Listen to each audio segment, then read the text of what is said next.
Hey, and welcome to another episode of We Care at Fireplace and Chimney Professionals. Today we're going to give you a little glimpse at how our chimney cleaning equipment works today and why it is so effective. So right next to me here, this is what the apparatus looks like as it's sticking out the top of a chimney.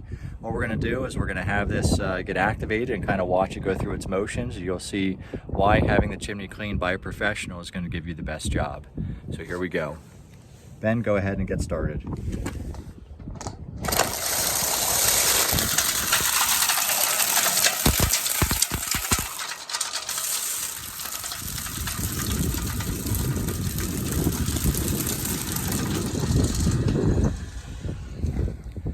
Okay, so as you can see, it's a pretty aggressive cleaning in there. Basically, the components that are on the chimney cleaning equipment is very similar to the string you'd find on a weed whacker. It's going to take care of the stuff that's stuck to the terracotta without damaging the interior layer.